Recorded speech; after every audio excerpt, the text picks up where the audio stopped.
Provérbios capítulo 23, 7a, nós vamos ler Provérbios 23, 7a. Diz assim: porque como imaginou na sua alma, assim é. Agora vamos para Romanos capítulo 12, versículo 1 e 2. Carta que Paulo escreve aos romanos, a igreja que estava localizada em Roma, no capítulo 12, no versículo 1 e no versículo 2. Olha o que diz: rogo-vos, pois, irmãos, pela compaixão de Deus, que apresenteis o vosso corpo em sacrifício vivo, santo e agradável a Deus, que é o vosso culto racional.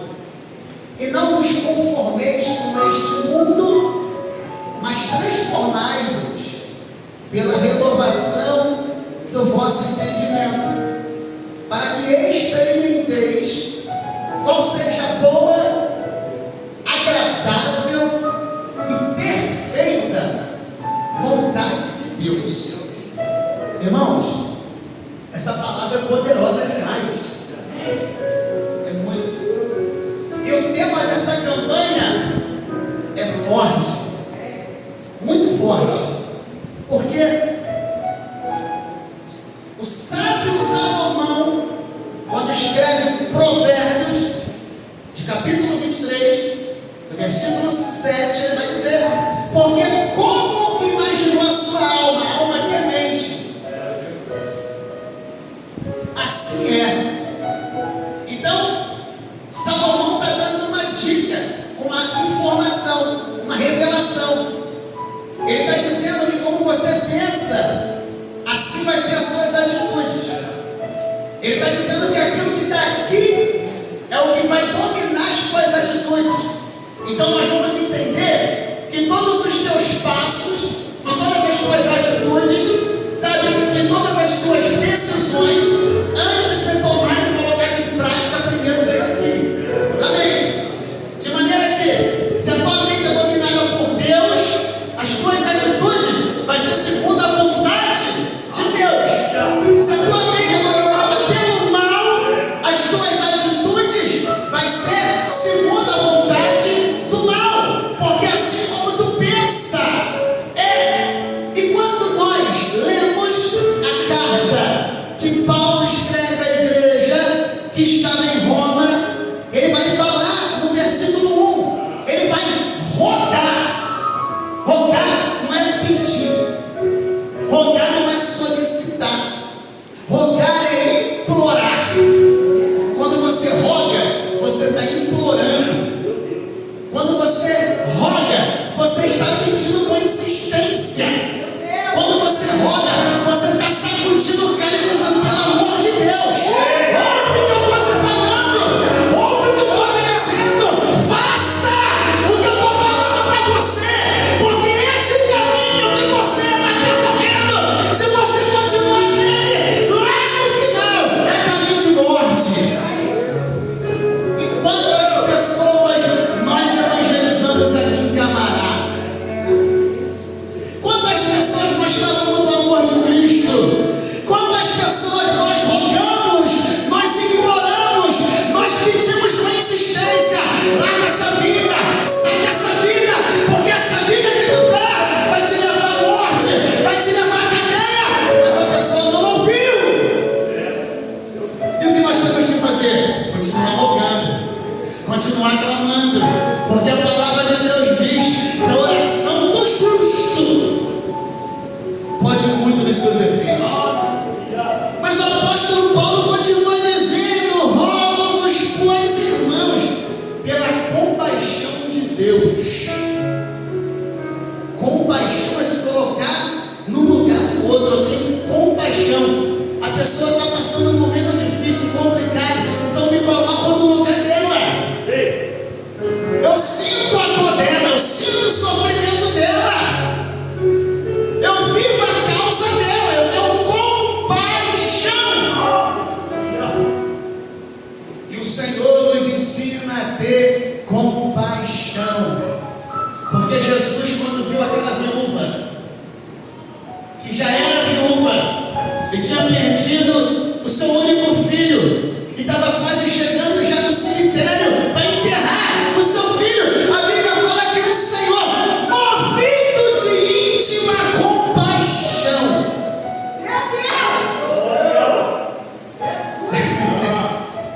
ele se colocou no lugar dela.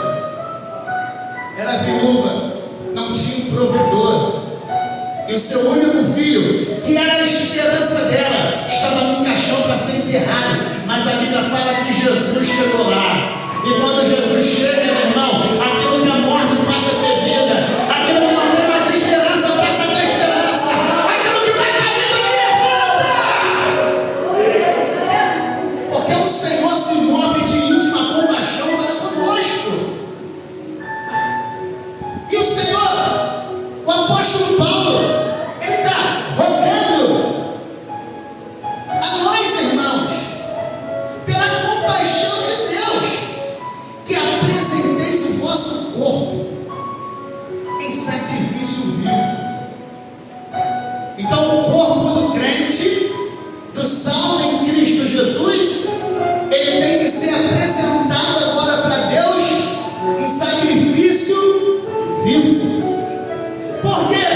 Porque antigamente, quando um servo dele no Antigo Testamento se apresentava diante de Deus, tinha que trazer um sacrifício. Mas esse sacrifício era de um animal, não era do seu próprio corpo, era um sacrifício externo. Alguém morria por causa do meu pecado, alguém padecia por causa das minhas transgressões, alguém pagava o preço por algo que eu tinha cometido. E o Senhor agora está nos ensinando que nós temos que nos apresentar a Deus como um sacrifício vivo. Hoje tu poderia estar em casa, dormindo, vendo televisão, com a cara no YouTube, no celular, com a cara nas redes sociais, mas você decidiu vir aqui nesse lugar, apresentar o teu corpo como um sacrifício vivo. E eu aprendi uma coisa, desde os meus 16 anos, quando eu comecei a servir a Jesus, lá na Rua com Esperança, lá no Morro do Céu, aqui na frente, que quando você entra na casa do Senhor e entra na presença de Deus, tu não sai daqui com a mão vazia. É o Senhor está fazendo nessa noite com você. Quantas vezes eu entrei na igrejinha para aceitar Jesus, e eu não falo igrejinha para diminuir, não, porque podia ser pequena no tamanho, mas era grande porque a presença de Deus estava lá. Eu não falo igrejinha para menosprezar, não, porque quando os milagres eu vi naquele lugar, quando os traficantes eu vi entrando lá, de joelhos, chorando, deixando o fuzil lá na porta e aceitando a Jesus como o seu único suficiente salvador da sua vida. Quantas mães de santo, quanto espírita, quantos homossexuais, quantas lésbicas, quantas vidas sendo transformadas. Eu vim naquele lugar, porque naquele lugar tinha pessoas que apresentavam os seus corpos como sacrifício vivo. Naquele lugar tinha pessoas que se moviam de íntima compaixão. Quando das vezes eu via o meu pastor ali chegando cansado, motorista de ônibus, às vezes eu via ele dormindo, cochilando aqui no altar, não porque era desleixado, não, é porque ele tinha compromisso. Podia estar em casa dormindo, mas ele estava na igreja. 4 da manhã já estava de pé. Aleluia! 4 da manhã já estava de pé. Chegava desse de leão, irmão, com o uniforme da empresa, mas ele estava lá, irmão, com o violãozinho dele, às vezes voltando na corda. Mas quando ele tocava, ele dedilhava aquele instrumento, como o Senhor falava e como o Senhor operava, como o Senhor libertava, como o Senhor salvava. Porque aquele homem decidiu entregar o seu corpo, apresentar o seu corpo em sacrifício vivo ao Senhor. E como o Senhor trabalhou naquele lugar, como o Senhor salvou naquele lugar, e é isso que o Senhor quer fazer comigo e com você. Porque nós estamos aqui nessa noite, na presença de um Deus, sabe, que nos sonda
entendimento racional tem a ver com raciocínio, com compreensão do que você está fazendo, com compreensão do que você está cantando, com compreensão do que você está ministrando, com compreensão do que você está ensinando, com compreensão do que você está ouvindo. É racionalidade, é entendimento, é compreensão. E quando a gente chegava naquele lugar, e eu compreendia que quando eu vim do mundo, eu vim cheio de manias, cheio de carrapicho, o síndrome de Gabriel, nascer assim, vou crescer assim, vou morrer assim, eu sou assim mesmo. Eu sou desse jeito mesmo, pastor. Aí quanto mais eu falava que eu era assim mesmo, Jesus me quebrava, me amassava. Porque o vaso na mão do olheiro, ele vai sendo amassado, perfurado, sabe? Sabe que tem um negócio, Deus não joga barro fora. Quanto mais tu briga com Deus, mais ele vai te amassar. Quanto mais você falar que tu é assim mesmo, mais Deus vai te quebrar.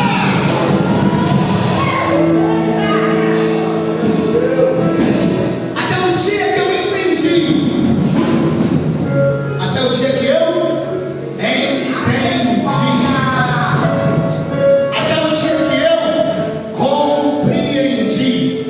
Até o dia que eu tive o discernimento que quando a minha mente é transformada, as minhas atitudes são mudadas. Se a minha mente foi transformada, eu não posso ser mais o Thiago brigão. Se a minha mente foi transformada, eu não posso mais ser aquele Thiago que a cada 10 palavras, 8 era palavrão. Eu não posso mais ser aquele Thiago desobediente a pai e mãe. Eu não posso mais ser aquele Thiago achando que sei como, que posso tudo. Agora tem que ser um Thiago diferente, transformado, porque o Senhor me levantou como uma oferta gratuita. E Jesus vai nos falar algo. E não vos conformeis com este mundo. Quando nós pegamos a palavra mundo na Bíblia, ela tem no mínimo 3 significados. Quando a Bíblia fala que Deus criou os céus e a terra, e tudo que no mundo há, esse mundo dessa palavra significa o cosmos, significa a terra física, as coisas que nós podemos ver com os nossos olhos. Essa palavra aí vai significar isso. Quando a Bíblia vai dizer que Deus amou o mundo de tal maneira que deu seu Filho unigênito para que todo aquele que nele crê não pereça, mas tenha vida eterna. Esse mundo, de João capítulo 3, versículo 16, fala das pessoas. Deus amou o mundo, Deus amou as pessoas, Deus amou a mim, Deus amou você. Esse mundo, nós precisamos amar também, são as pessoas. Mas quando a Bíblia fala em Romanos, capítulo 12, versículo 1, parte A, assim, e não vos conformeis com este mundo, está falando de sistema. Quando a Bíblia fala que a gente não pode se conformar a este mundo, em Romanos capítulo 12, versículo 2, é o sistema mundano. É o sistema, é esse mundo que não é dominado por Jesus. Que está lá em 2 Coríntios capítulo 4, versículo 4, que é o príncipe desse século. Segundo o entendimento dos incrédulos, para que não resplandecesse neles a glória de Deus. Tem alguém querendo cegar o teu entendimento. Tem alguém querendo colocar na tua mente que você nasceu na favela, tu vai morrer na favela. Tem alguém querendo colocar na tua cabeça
que rouba tanto, que ele não vai nem conseguir gastar o dinheiro que ele roubou.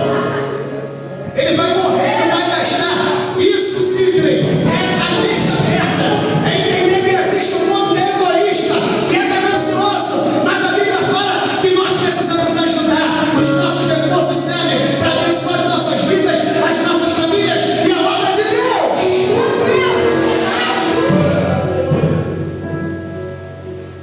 Paulo está dizendo: não tomeis a forma desse mundo. Eu lembro, pastor Eliseu, eu estava no quartel 19 anos. Quando eu estava lá, um dia entrou um assunto de sexualidade. Porque o militar é assim, né? É o garanhão, é o pegador, né? Nós não. Nós somos diferentes, né, pastor Sam? Mas lá os nossos amigos do quartel é assim. E entrou nesse assunto. Aí veio falar comigo, e aí, Santos? Meu nome de guerra é Santos. E tu tá pegando quem? Eu, ninguém. E tu já pegou quem? Ninguém. Eu sou virgem. E começou a situação. E começou a zombaria. E começou as gargalhadas. Ah, meu irmão. Eu lembro que os altos se passaram. E um dia eu estava em Nova Iguaçu, no fórum, e um dos zombadores me viu fazendo a audiência. E ele falou: não é possível. Eu não acredito. Deixa eu tocar para você nascer. É você, sou eu. E quando você estava pegando todos, eu gostei de estudar. E quando você pegava todo mundo, eu estaria antes. E quando você pegava geral, eu estava jejuando.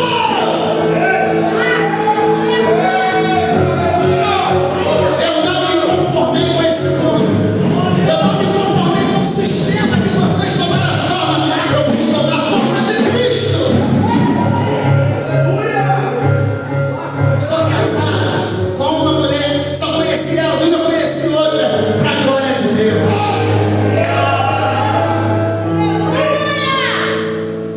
O mundo quer nos mostrar, quando você sair daqui de fora, o mundo quer nos mostrar que vale a pena ir para o baile,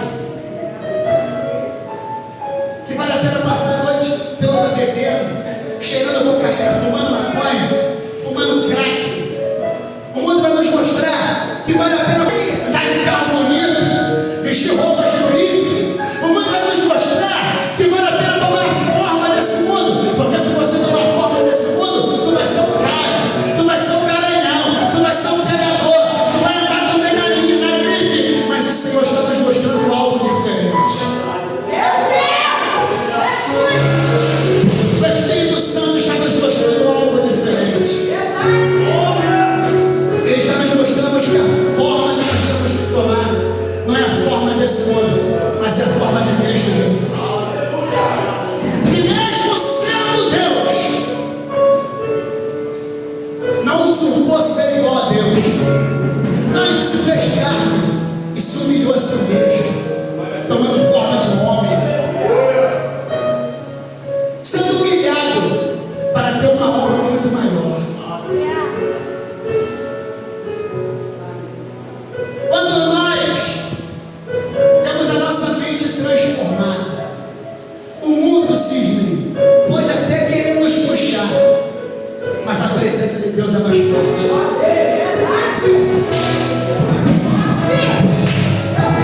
Porque Jesus é a dose mais forte. Se a tua mente é Cristo, você vai seguir o conselho de Jesus à igreja que estava em Colossos. O apóstolo Paulo falou para aquela igreja: buscai as coisas lá de cima e pensar nas coisas lá de cima.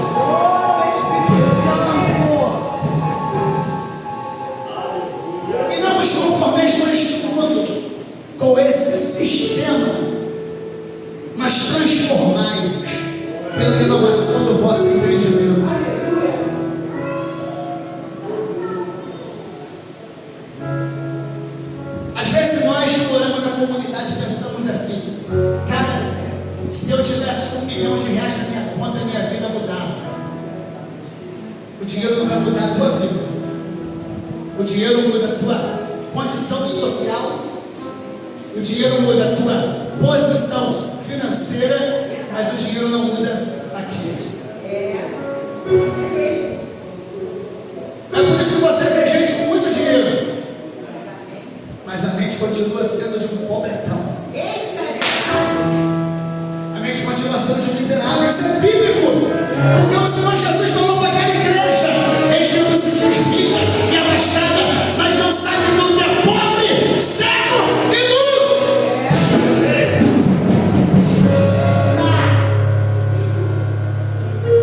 Jesus pode dar um carro do ano, um Tesla, mas se a tua mente não for transformada, esse carro vai destruir a tua vida.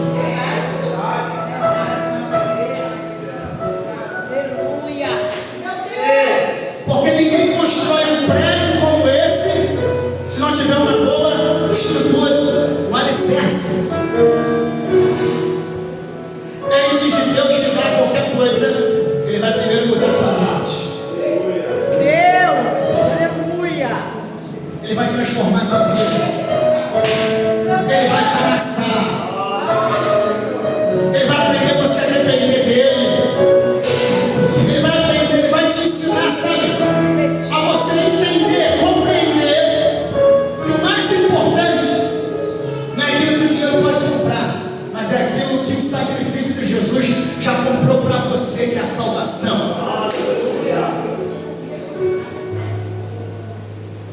Quando a tua mente é transformada, você experimenta a boa, agradável e perfeita vontade de Deus. Lembra da parábola do rico e do Lázaro? O rico tinha tudo que o dinheiro podia comprar, e Lázaro não tinha nada. Mas Lázaro experimentou a boa, a agradável e a perfeita vontade de Deus. E quando ambos morrem, Lázaro é levado para o seio de Abraão e o rico é levado para o Hades. E lá tem um diálogo entre eles. Algumas pessoas vão dizer que isso não era uma parábola, era uma realidade. Eu não quero entrar nessa discussão, eu quero me ater ao que está escrito na palavra. Lázaro, quando o rico vê Lázaro de longe junto com Abraão, fala: pai Abraão, faça com que Lázaro molhe a mão um pouco d'água que tem na minha boca, porque eu estou no lugar de tormento. Meu Deus! E Abraão vai falar para ele: meu filho, ainda que eu quisesse, não tem como, porque existe um abismo entre nós. Você em vida teve tudo, mas esse homem, financeiramente falando, nada teve. Mas ele recebeu a salvação, porque a mente dele foi transformada. Então não estou falando de dinheiro, eu estou falando de entendimento, para nós compreendermos que o mais importante que nós podemos receber é a salvação da nossa alma. Isso não impede que a gente escute, né, meu pastor? Eu tenho 2 formações, sou formado em Direito, sou formado em Teologia, eu tenho 3 pós-graduações e pretendo agora, quando eu for para Portugal, fazer o meu mestrado. Isso não impede que nós estudemos. Mas o mais importante que eu recebi, quando eu tinha 16 anos, no dia 12 de janeiro de 2002, sábado, culto das irmãs, na igrejinha do pastor Israel e da missionária Denise, foi a salvação da minha alma. Foi quando eu compreendi que eu estava perdido e precisava ser achado. O Senhor nos trouxe nessa noite para que nós possamos compreender isso. Porque um dia eu estava sentado aí, onde vocês estão, magrinho, 4 olhos, magrelo. Eu entendi que o Senhor tinha algo para realizar na minha vida. Eu entendi que o Senhor tinha uma promessa, um chamado, uma obra na minha vida. E eu aceitei aquele chamado. A minha mente foi transformada. E as minhas atitudes foram mudadas e moldadas segundo a palavra do nosso Deus.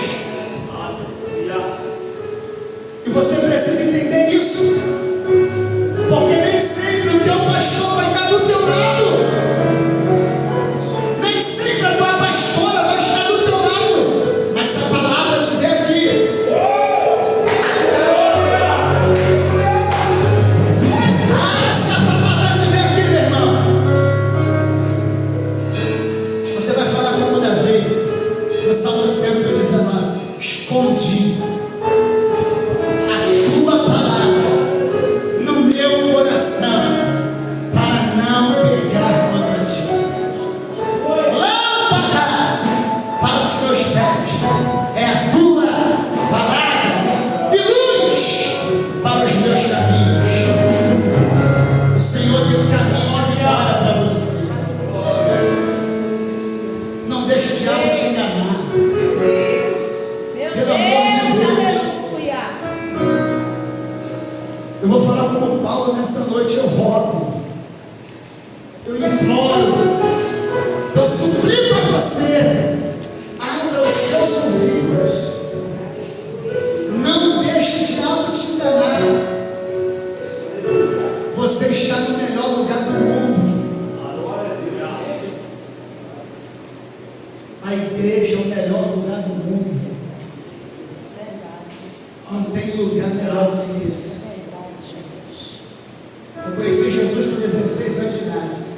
Eu queria ter conhecido antes. Porque não tem coisa melhor do que andar com Cristo. O maior desafio não é enquanto você está aqui. O desafio maior é quando você sair daqui. Quando você sair daqui, Satanás vai querer roubar tudo o que Jesus está plantando no teu coração. Mas eu oro, eu rogo, eu suplico, eu imploro para que o Senhor venha colocar um capacete na tua mente e que os dardos inflamados do maligno não venham roubar aquilo que o Senhor está plantando sobre a tua vida nessa noite.